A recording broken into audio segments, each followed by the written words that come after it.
Alright, so I'm back, and today we're going to take a look at the SH Monster Arts Godzilla. This is a poster version.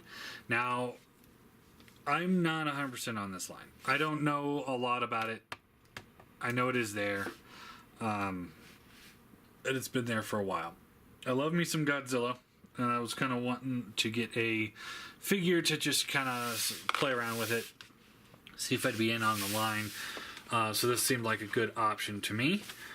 Because it was a pretty cheap one. I think it was like $60 is what I got it for. And then, you know, there's a whole bunch of them. You know, they got Ghidorah and Destroya and pretty much all the versions of Godzilla. And I guess some of them are in a different scale, some of them aren't. And I just wanted to take a look at this and see what my thoughts were to see if I'm in on the line. And so, yeah, here we go. Here's the package art here. And you got the, like, what you could do in the back. Comes with, like a mini version of the poster that he's based off of. Which, I mean, I kind of would have liked a full poster. He does come with 2 extra hands. It's one of those, like, he's got raw hands or he's got raw hands. Slightly different, kind of pointless, whatever. Alright, so yeah, here he is, and yeah, he's got nice good green paints. Looks like lots of washes are used in there. Some scuff marks there. I think he's molded out of this clear blue plastic here, so that it has like that lighting effect that like he's about to blow fire. So it looks pretty good, I will say. No transformation on this guy, so we'll just go through posability here. Looks like, alright, so start off, mouth does open and close. There you go. So there's that. Eyes look pretty cool. I hear that that's something that plagues this line, is the eyes aren't very great. But these ones are pretty good.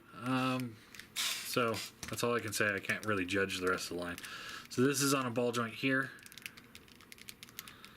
And then this next panel,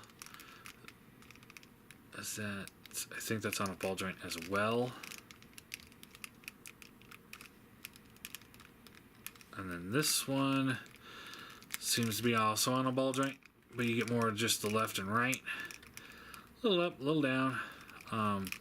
Yeah, so you can get them to look up, down, left, and right. And the panels do help hide the sculpt quite a bit, which is good.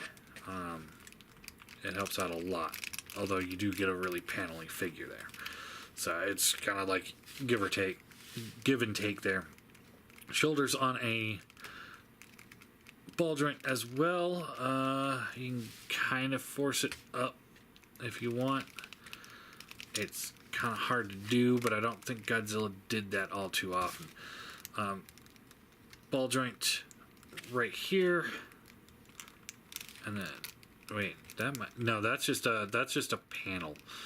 I don't think that actually is attached to anything, but he's got a ball joint on the elbow, and it above and below the elbow, and then at the hand with maybe a swivel in there. No, it's just a ball joint. So you can stretch his arms out, curl them. All in all, pretty good. When you get the arm all the way out, you see some of the joints in there. It's kind of difficult. All right, so he's got 2 ball joints in the waist, so you get like kind of like that wiggle there. A little left, a little right, a little up, a little down. But as you manipulate it, you can see it's kind of scraping off the paint a little bit. All right, now the legs. So these are on ball joints as well. And as you can see, as you move it, you can see right through the figure.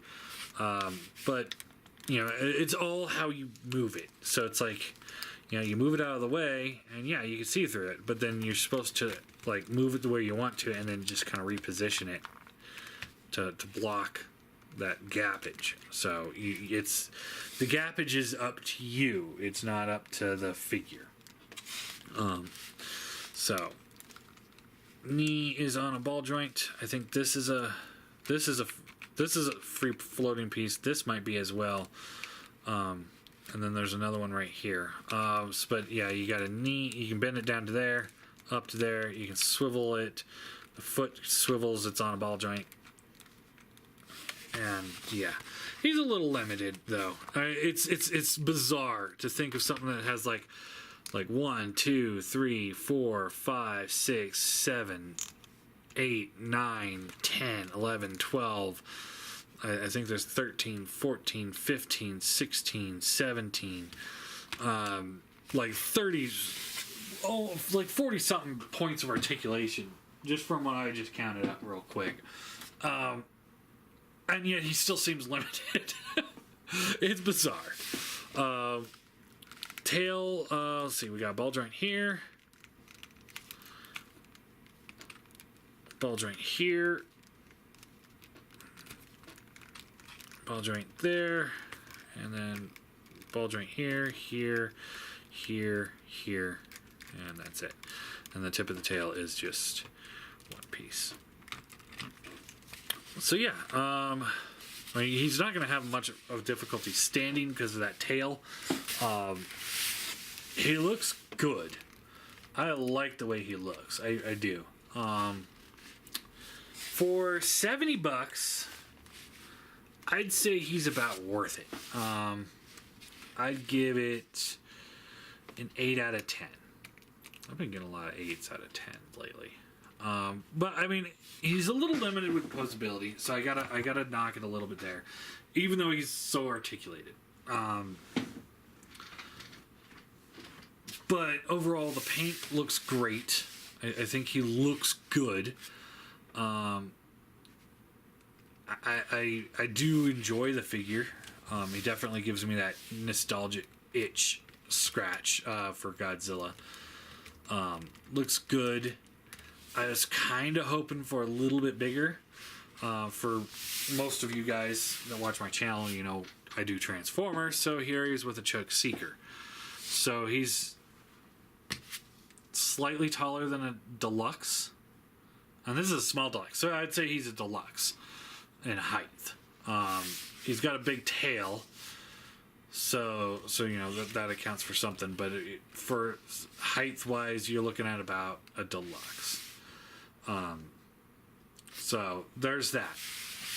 My biggest gripe is not with him, but with the line. You know, a lot of the other Godzillas are a few of them are under 100, but a lot of them are in the 150 range. A lot of the monster, his villains and stuff, are in the 150-ish range. King Ghidorah is about $400 or $500. I ain't spending $400 on a King Ghidorah. I love King Ghidorah, but he's not a $500 figure if they're going to be about in the same scale, which would probably put him in around Voyager scale-ish, maybe a little bit bigger. But I am not spending $500. They're not worth that. If you can get these things, I'd say under about 120, then you're looking at a fun, enjoyable collection. If you're spending 150 plus, I don't think it's worth it. I can't sit here and say it's worth it. I mean, even if you're a diehard Godzilla fan, I can't sit here and say that, like, because I know this is a repaint, and the original version of this is going for over 150. It's like, this isn't worth it. I wouldn't spend $150 on this. You know, I got it for about $60, $70, something around there, shipped. So again, you know, depending on, I'd say, you know, if you're looking into this line, you know, pick up a few of them, you'll be happy. And then if like your favorite character is $150, then you'll be happy, you know, and fill out the ranks with, you know, cheaper ones. But if you're looking at like spending $150 every single figure in this line, you are going to be disappointed. As far as I'm concerned, anyway, I'm not I'm happy with it. I like this thing. I will definitely be keeping an eye on the line, and if I can get some of the figures for a little cheaper, I will. You know, I think I'm gonna get the 80 or the 54 version. I think it is, where they kind of have it like almost like a black and whitish type look. I'll definitely be picking him up, and maybe the 2014 version. And quite frankly, if they did a 99 version, I'd probably pick him up too. I know, it's guilty pleasure. Guilty pleasure. I do enjoy that movie. I know. I'm sorry. I do. I actually do like that movie. But yeah. Overall, though, it's a good figure. It's not bad. My concern would be spending too much money on the line.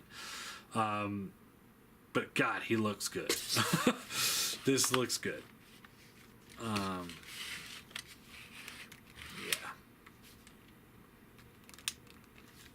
Yeah.